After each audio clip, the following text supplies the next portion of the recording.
He just tells you that they are thoughts of peace. And so you need to buy into the mind of the Spirit to know what God intends for you to do now. There are many sincere believers who have found themselves touring parts of destiny that were not earmarked. It is not part of their prophetic blueprint. They sincerely began to follow blindly, and from the lens of prophecy and God's assignment for them, many of them would soon realize that they've just been wasting their time doing things that are not part of their prophetic blueprint, taking journeys and long paths in life and destiny that they would later find out was not earmarked for them. For as long as John was in the will of God, he had access to all that God intended for him to do. No one could kill him.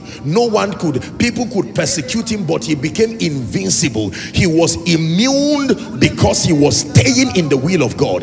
The moment John the Baptist veered off the will of God and he began to do and practice things that were not in his prophetic blueprint, he became a prey to the enemy and he died cheaply.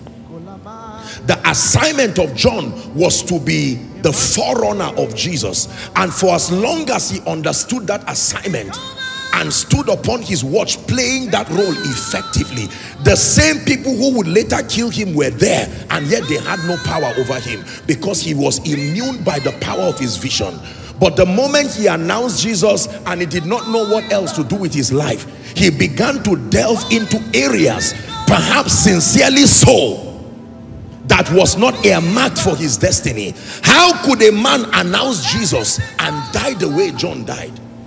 How could a man ordain Jesus to ministry and die the way that he died? That is not how God rewards those who walk with him. But that is what happens to a man when you become blinded. Just because you saw yesterday does not mean you are seeing now. You must receive the miracle of sight for the now. There are people who begin with God accurately receiving the blueprint for their destinies, but eventually they allow blindness to plague them, and with that blindness will come confusion. This is true for those in ministry, this is true for those in business, this is true for family people. And so they start well, excelling in life and destiny, and eventually you will find them veering off paths that were not in their prophetic blueprint.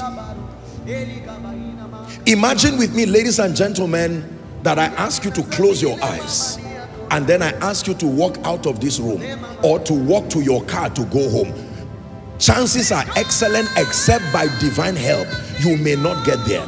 The probability literally that you may get to your car may almost be zero. Do you know why? Your legs are working well. The ability to move is there. The ability to think is there. The ability to reach is there. But just because one component required for your advancement went missing, your life becomes...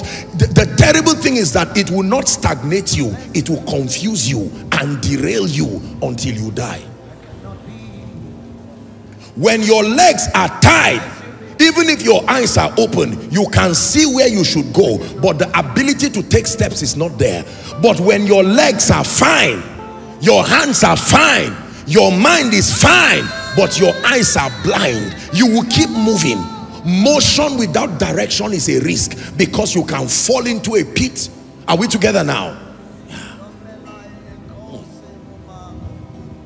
So many people begin well.